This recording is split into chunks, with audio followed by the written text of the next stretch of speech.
We have nothing to fear but fear itself. This is The Entrepreneur Way with Neil Ball. Unlocking the secrets of successful entrepreneurs 7 days a week. Subscribe to our podcast and follow us on Twitter at Neil D. Ball. Napoleon Hill said the power of the mastermind is the driving force. To discover how you can unlock the potential in your business using the power of a mastermind, go to mastermindunlimited.com. And now, here is your host, Neil Ball. Hello everybody, it's Neil Ball here. Thank you so much for joining me today on The Entrepreneur Way. The Entrepreneur Way is about the entrepreneur's journey, the vision, the mindset, the commitment, the sacrifice, failures and successes. I'm so excited to bring you our special guest today, Julie Coraccio. But before I do, I've got a little bit of trivia for you. Thomas Pynchon said, if they can get you asking the wrong questions, they don't have to worry about the answers. The Entrepreneur's Way asks the right questions so we all get the insight, inspiration and ideas to apply in our businesses. Julie, welcome to the show. Are you ready to share your version of the Entrepreneur Way with us? I am. Thank you for having me, Neil. Thank you, Julie. Julie Coraccio is an award-winning professional organizer and lifestyle coach who supports people in decluttering all areas of life: physical, mental, emotional, spiritual, and energetic to create the life they choose, deserve, and desire. She is the host of the successful self-help podcast, Clearing the Clutter Inside and Out. She lives in Raleigh, North Carolina, with her husband Tony and their rescued black cats, Joey and Antonio. When not at the beck and call of her cats, she enjoys hiking, baking, reading, playing cards, bubble baths, and supporting environmental and animal causes. Julie, can you provide us with some more insights into your business and personal life to allow us to get to know more about what you do and who you are? Absolutely. Thank I'm you. very passionate about helping people clear the clutter on the inside and out. When a lot of people talk about clearing clutter, getting organized, they tend to focus just on the physical. But I've found through my work that whatever's going on the inside is most definitely reflected on the outside. And when you are able to clear your clutter, that allows you to concentrate on what's important. And when you're concentrating on what's important, then you can live a life full of joy and fulfillment.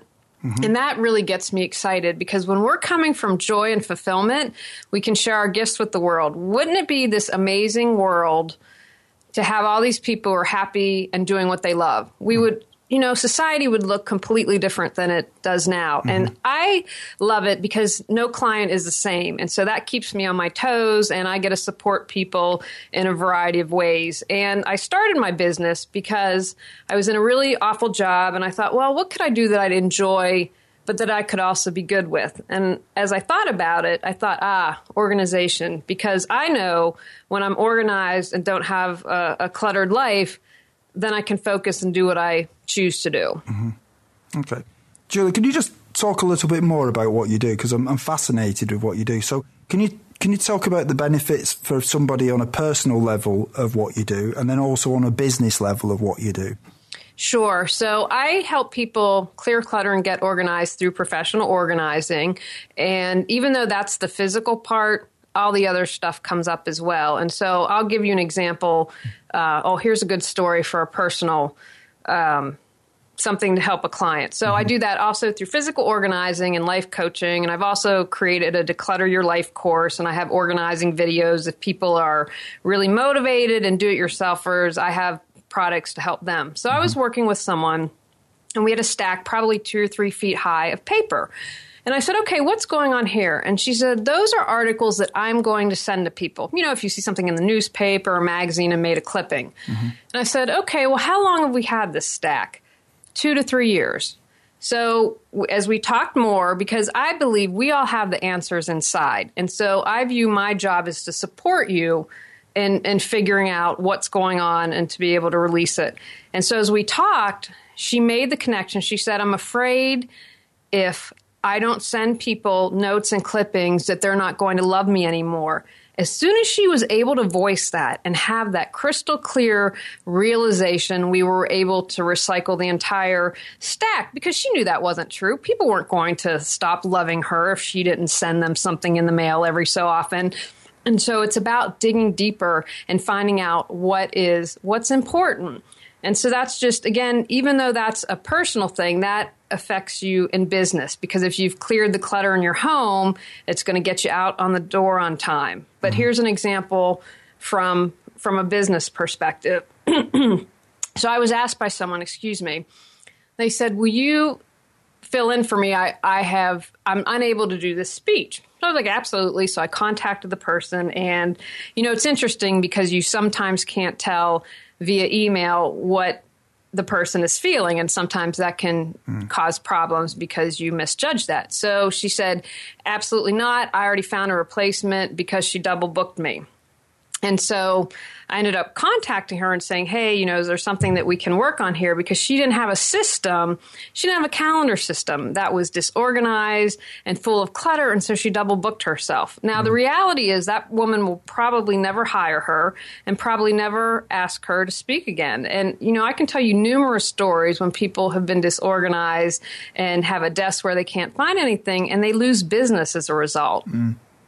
So it's a mental and a physical decluttering that you're doing then, isn't it, really? I would also say that it's emotional, what I consider spiritual and energetic. So if you say you have a client that makes you feel guilty, I'm a firm believer you're allowed to fire clients. If someone is impossible, why work with them? Life is too short. That's trusting, if I take a stand for myself, if I put good boundaries, and I'm not saying do the wrong by the client, but I'm saying there are just some people that you're not meant to work with and that are just really tough or always want to get you at a discount.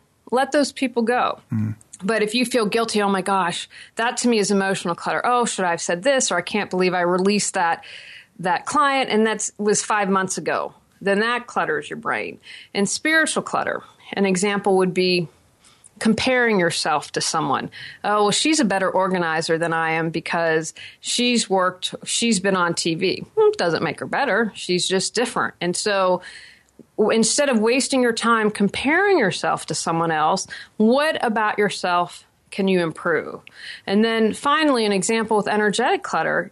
Sometimes people say, well, I don't understand that. If you've ever been in a room after an intense fight, you can literally feel the tension in the air after the fight. And so that's what I mean by energetic clutter. Does it feel good to come into your office? I've worked with clients who the space wasn't inspiring. It was dark. I'm like, okay, well, we need to change the physical space, get the energy going so you want to be in that room. I understand. Right. That's great. So what do you enjoy most about what you do, Julie? What do I enjoy most? I believe that I love working with a variety of different people. I love when I wake up in the morning that each day is going to be different because that also keeps me sharp. But I enjoy it. When I work with someone and they've improved a relationship with their spouse, it's helped them become more productive at business. They now have peace of mind and are less stressed. That's a win-win. So as you speak about this, it's very much like it's personal development, isn't it, in a way, but focusing on clutter. Is that? Yes. Yeah. I believe so. Right, okay, that's really interesting. So what is it that drives you? Well, I would say ultimately, if we're looking at the bigger picture, I want to live in a better world. I don't want to see people sad. I don't want to see people hungry. And when others thrive, we all do. And as I mentioned earlier, if we're all expressing our joy and what's bringing us happiness, think about what every day would be like. How amazing would that be? And, my other motivation is, of course, to give my cats a better life. But those are the main motivations. A noble cause. And how do you relax when you're not working in your business? I mean, obviously you touched on that on the intro. I love to hike. Yeah. My husband and I do hiking every week, and we learned yesterday that 30 degrees was our cutoff point, that we can't hike below 30 degrees. But that's something that I really enjoy. I love to bake. I'm learning to cook better. We're doing, I've been on no sugar and no gluten for about 3 weeks now, and I'm going to take that a step further and do the whole 30. So that's been really enjoyable because I'm learning to bake with almond flour and stevia and expanding all that. And then we love to play games. And as you mentioned, my bio, my time to relax is in the bubble bath. I have a bubble bath just about every day. That chills me out. It just brings me back to center and something that I couldn't live without. Fantastic. Do you have any entrepreneur role models? I don't pick on role models based on if they're an entrepreneur or not, because I consider, like, with lifestyle coaching, I'm always looking to be a better person. So my role models have been two coaches that I've worked with. One is Lisa Transcendence Brown, who is here in Raleigh and is now in Hawaii and is just really wonderful, and Elizabeth Tuttle, who is here in Raleigh. And they are what I would call, for me, they're mentors, they're spiritual coaches. It involves everything, but working with them is very intense, but it's helped me become a better person. And because I've become a better person, it's allowed my business to do better, because when I'm at 110%, that's reflected in everything I do. And do you still use coaches now? Yes. You do? And how do you think that helps you? I think it's always beneficial to have, and if you don't have a coach, find a good friend, to have a different perspective, to have someone to bounce ideas from. And if I'm being, an idiot, I want to hear about it. And they can say, hey, stop, let's take a moment, have a deep breath, let's talk about this. Can you see how this action might be perceived? And so it's extremely valuable. So the coaching you see is something where you're sort of exploring your own ideas rather than somebody giving you ideas, would you say? Or do these people give you ideas as well to sort things out if you've got something to talk about?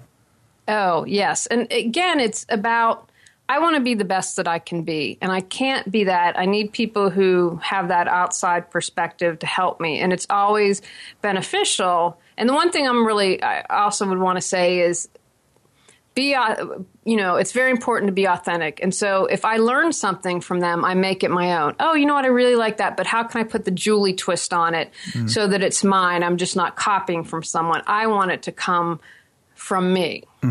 So presumably you combine that with something else or some other idea you've got. Is that the way you do that? Yeah. Julie, can we talk about the time before you were an entrepreneur and the difficulties that you had to overcome when you started your business?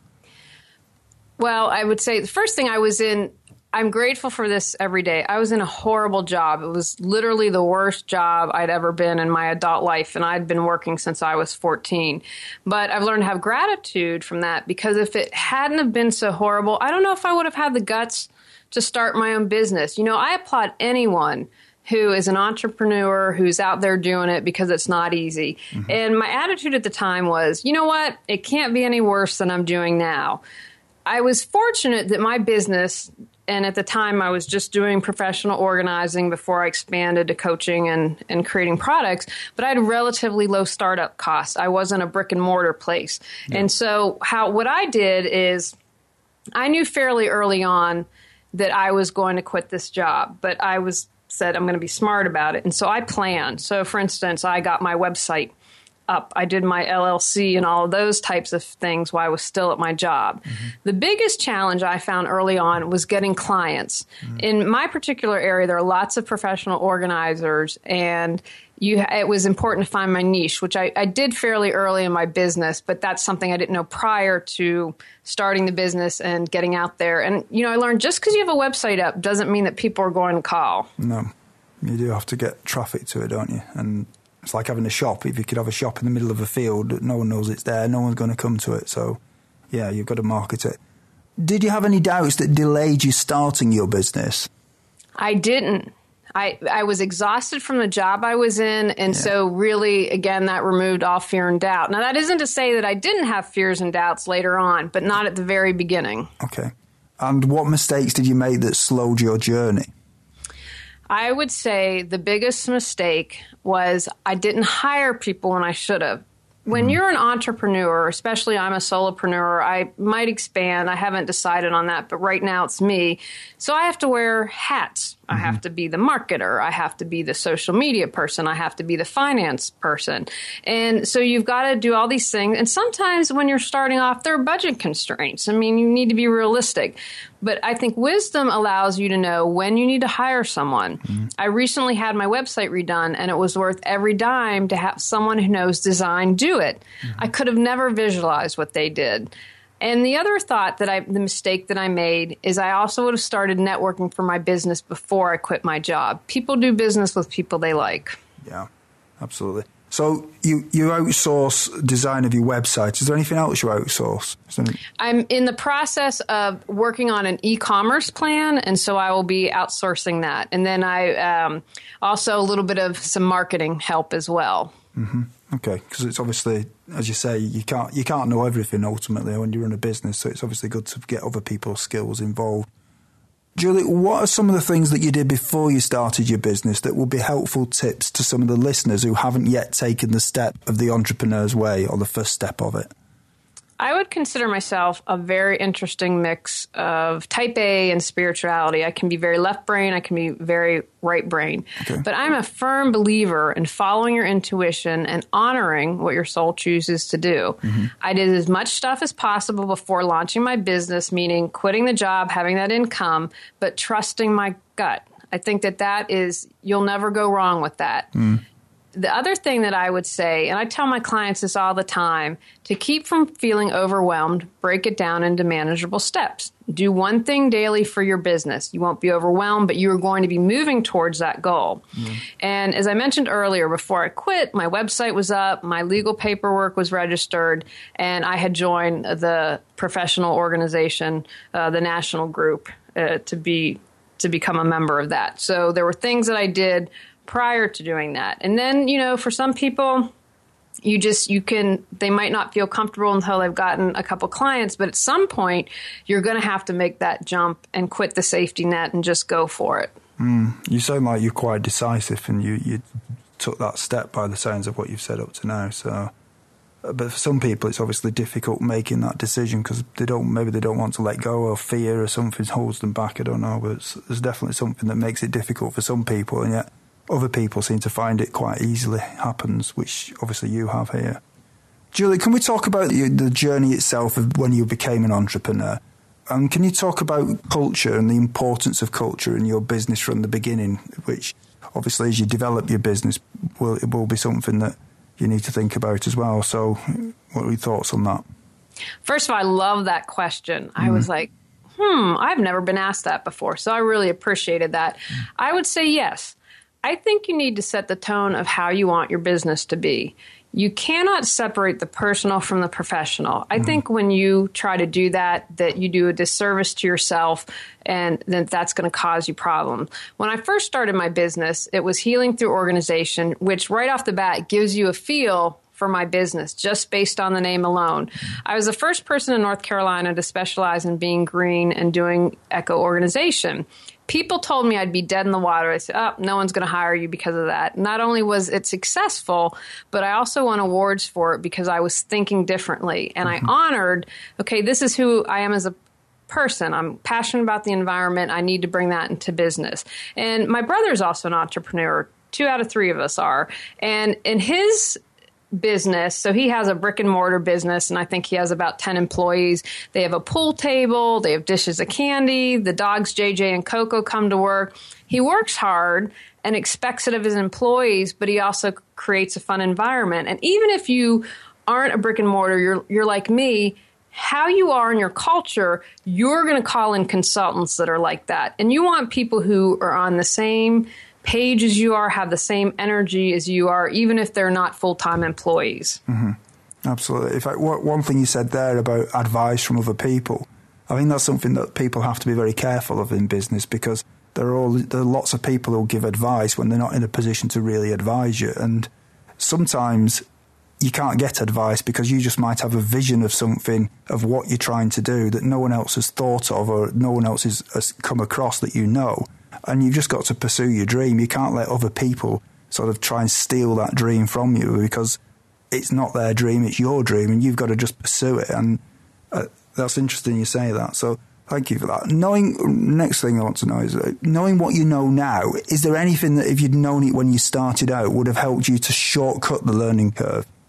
Well, I wouldn't have had any surprises then, but it's all good. I wish someone would have given me a heads up about networking. Now, I know I mentioned earlier in the podcast that I should have started networking prior to quitting my job and being full-time at my business, but I wish there was someone who would have mentored me in this and said, okay, here's what you need to look for. Here are what the takers are. Here are what the takers look like. You know, many people would love to sell you their product, but have no interest in yours. And I wouldn't have wasted my time at certain networking events or joined some networking groups that I belong to. I remember going to something where, hey, here's this free talk. And at the end, you know, they wanted me to buy something that was a couple $1,000 coaching or whatever it was. I'm like, nah, not really my thing. Or, you know, I belong to a women's networking group, and they had a lot of MLM, multi-level marketers, and they were constantly pushing their product and yet never buying the services of others. So I would say your time's valuable. And I don't care if you're first starting out, your time's valuable. And if someone's not going to pay you to speak, then you ask to have your website in their newsletter. You ask to have a link on their website to your website. You can make it work. Don't think that because you're new that your time is less valuable. What you offer is valuable. You're talking about networking again there, so obviously that's very important to you. Can you just tell us a little bit more about how you do networking at events? Oh, 100%.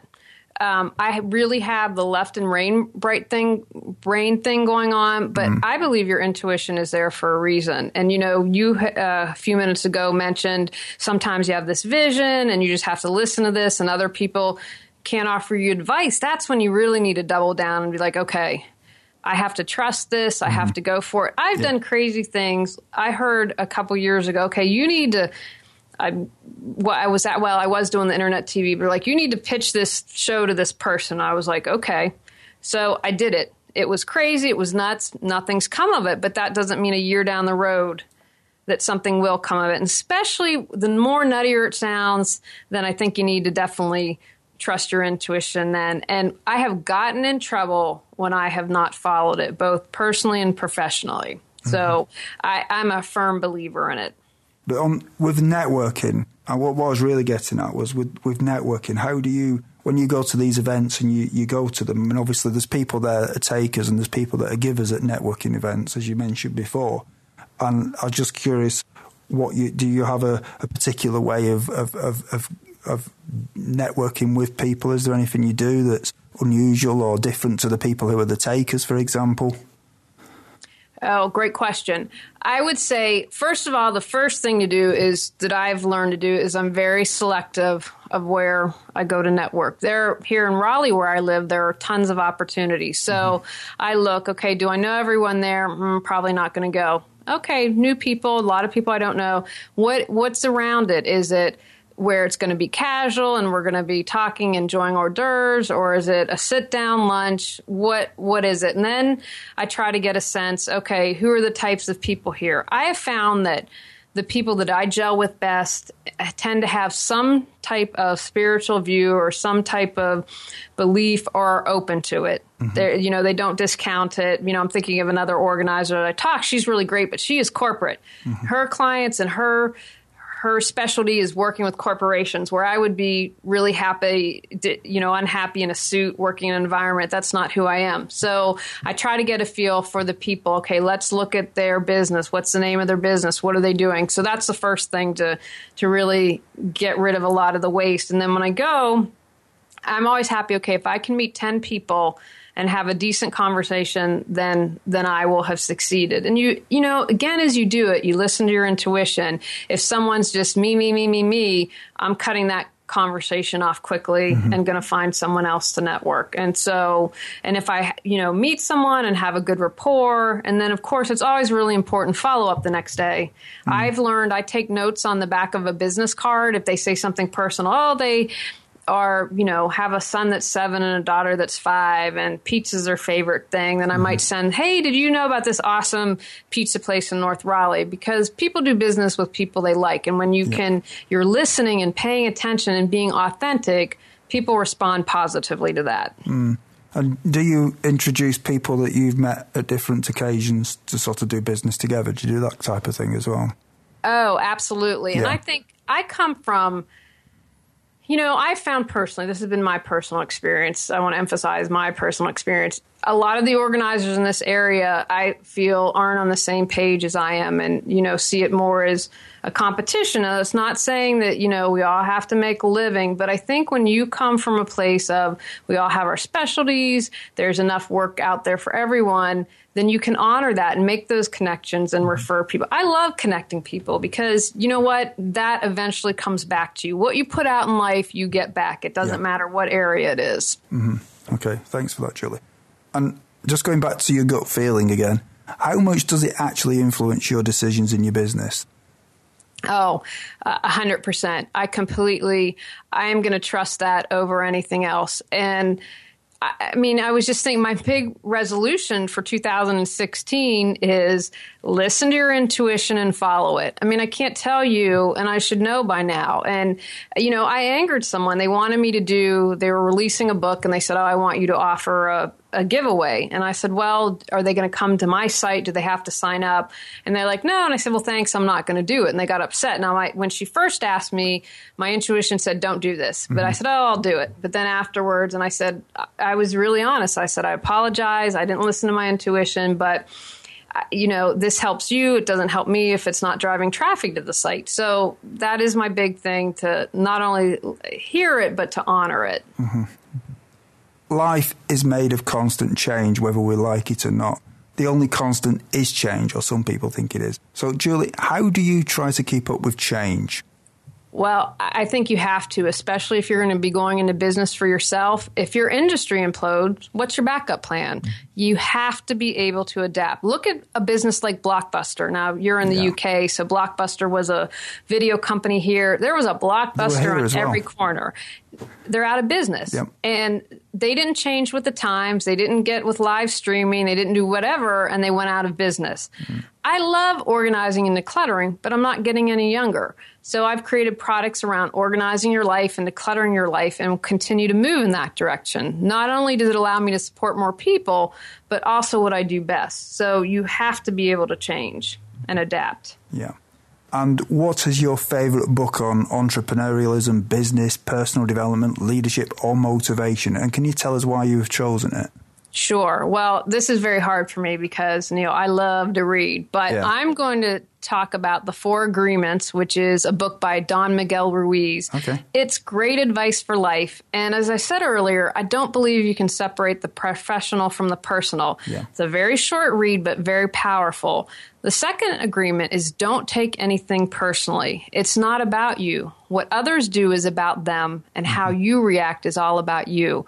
When you put yourself out there, expect criticism. I do a podcast. It's also on YouTube. I've had people say, your voice sucks. There are a lot of keyboard warriors out there and people in the industry that might try to sabotage you if we're going to be honest. So you have to be mentally prepared for that. Someone, again, it was probably within the past couple of weeks, said, I hate your voice. And I'm like, isn't it great that we live in America where you can choose to listen to me or not?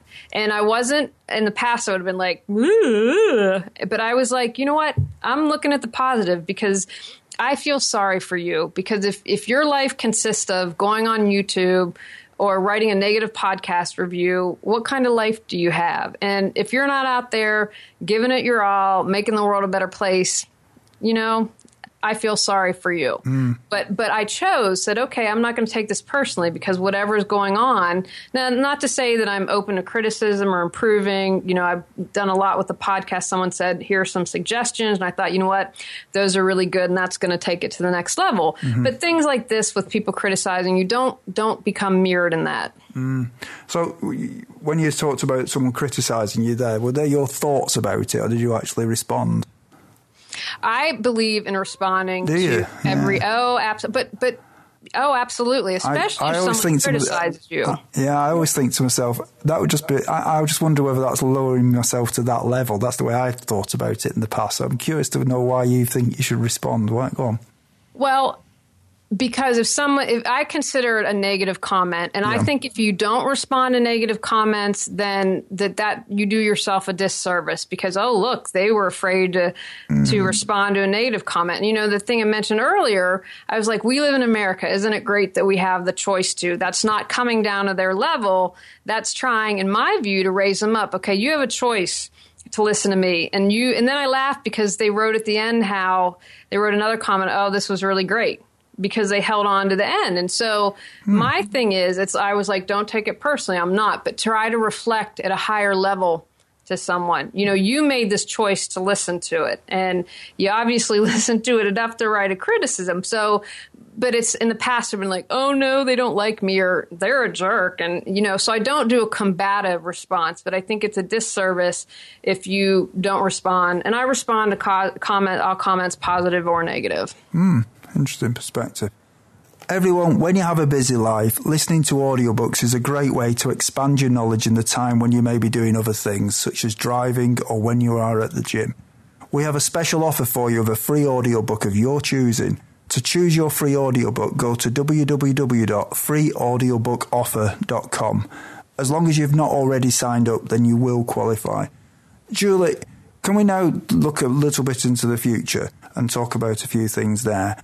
What one thing would you do with your business if you knew that you could not fail? Well, I'm hopefully starting the process on that now, and I would take all my products on a much wider scale. I'd want them in bookstores, although honestly, I've wavered on having them on Amazon because I think that the mindset for people buying from Amazon is cheap, discount, get a deal. And so I don't want what I do to be devalued. January's Get Organized month. And so I'm like going to offer deals then or around spring and spring cleaning, but it goes away. And so I want to be mindful of not undercutting myself. Like I felt like I was giving the house away. But my goal really is to bring product to a larger scale. It's interesting you say that about Amazon. Why do you feel that? I mean, surely can't you decide what price you're going to sell the products on there at? Well, because I think that Amazon has set itself up to be the cheapest person in the world, or the cheapest place to buy things. That's how I view it. You're always going to get a bargain. Look, Amazon has the cheapest price. And there was a recent thing with people who are authors. I've created a workbook and for people who are bestsellers and whether or not they're going to sell on Amazon because the price is undercut so much. And then there was a big issue, and people can Google this to get more details, but they felt like they had to come down to Amazon's prices. They've written the book and they're losing money as a result of it. And if they weren't to kowtow to Amazon's prices, then Amazon wouldn't put their book on the site. So that's, to me, a little bit too much power and control there. And so that's just my view at the moment, because I don't want to be thought of as the cheap person, the discount thing. I want you to support you and to help you change your life, but you need to invest in that, because everything, just because it's cheap doesn't mean it's good. It's interesting to hear your perspective on that. Because a lot of people are tempted and lured by Amazon, aren't they? Just because of the sheer size of it. So it's quite a bold move to take that perspective on it, but I can understand why you say that. So, Julie, what skill, if you were excellent at it, would help you the most to double your business? I'm pretty good with SEO and social media, but PR and marketing most definitely is where I need to get support or learn more. My podcast has been very successful nationally, but I'd like my products in the podcast to get to that next level, and that's what my big goal is for this year. Okay. And in 5 years from now, if a well-known business publication was publishing an article on your business after talking to your customers and suppliers, what would you like it to say? That I looked at clutter and organizing from a different perspective and was thinking outside the box, that my products were high quality and supported people in decluttering and getting organized. Okay. We're now at the part of the show where you share 3 golden nuggets with us. So what is your favourite quote and how have you applied it? We have nothing to fear but fear itself. I used to be deathly afraid of public speaking. I couldn't get up and say my name and my business, and so now I get paid to speak. So that was a huge deal for me. And the other thing, I mentioned earlier, when I started my business and was doing eco-organization when no one else was, people were like, you've just shot yourself in the foot. You're never going to have any business. And I thought, well, I just have to do it. It's who I am. Do you have any favorite online resources that you can share that would be useful to us? Well, you mean besides reawakenyourbrilliance.com? Oh, well, if there is anything else. Come on, we have to have some humor. We're having a podcast. We're having fun here. I like Tor, and that's Tor, which lets you surf the web anonymously. Now, if you're a technical person, you're probably going to say to me, there's nothing that's 100% anonymous, but I like to use that. And here in America, we have SCORE, SCORE, which retired business people help new business owners. And they have a website and they have chapters all over the country. And so when I was starting my business, I met with some people and then I met with someone who did marketing. And so they offer their time and services and it's free. And so that's a great resource if you're just starting out in your business. Okay, thanks for that. And what is your best advice to other entrepreneurs? Be authentic. You can't be who you aren't. And people will know that. Even if they can't articulate it, they'll just be like, something's off and I'm just not feeling it with that person. So you can fool people for a while, but if you're just taking other people's stuff and not being authentic and making your own, people will do that. Another thing I'd say is don't hijack other people's stuff. There are all these ideas out there, but make them your own. If you just cut and paste from people will know. And I've had it happen to me. And since starting my business, I see a lot of competition. And I believe we can all find our niche and work together and be our best. Mm-hmm. Okay. Oh, I have one more thing. Oh, go on. Be open. Yep. Be open to other ideas. Again, we've talked about how I believe coming from your intuition and listening to your guidance, but someone might say something like one of the motivating factors for me becoming green in my organizing was I just started my business and I was networking and I was having a one-on-one with someone. And the first thing she says when I sit down is, I hate organizers. Now, I could have immediately shut her down, left the meeting, but I said, well, why is that? Let's talk about it, because I was genuinely curious. And she said, oh, they're so wasteful. But I'm like, oh, no, here's how you can be green. And it was in that conversation I had my aha moment. Hey, I'm going to do green. It's who I am. It's great. And I'm going to do it because I listened. I was open to it. I didn't shut it down immediately because it wasn't what I thought I should be. That's quite useful then, wasn't it? That criticism actually gave you a nice little niche by the sounds of it. Everyone, if you didn't manage to get a note of Julie's favourite resources or her favourite book, you can find the links on Julie's show notes page. Just go to theentrepreneurway.com and search for Julie or Julie Coraccio in the search box. Julie, is there anything else that you'd like to add about your business? Just please, you can find out more information at reawakenyourbrilliance.com. I have lots of products to support you to get decluttered and organizing your life, and I'm cheering you on. I want you to go for it. I want to hear your story, how you let go of clutter, and you're living a joyful and fulfilling life. Thank you, Julie. It's really been an honour having you on here. You've brought some great ideas about things I'd never even thought about before, and you've given us some great insight into being an entrepreneur and applying it in your business. So thank you very much, Julie. Thank you for having me, Neil. And everyone, just go for it. You can do it. Be your entrepreneur. Great, Julie. Thanks. Thank you for listening to The Entrepreneur Way. Subscribe to our podcast and follow us on Twitter @Neil D. Ball.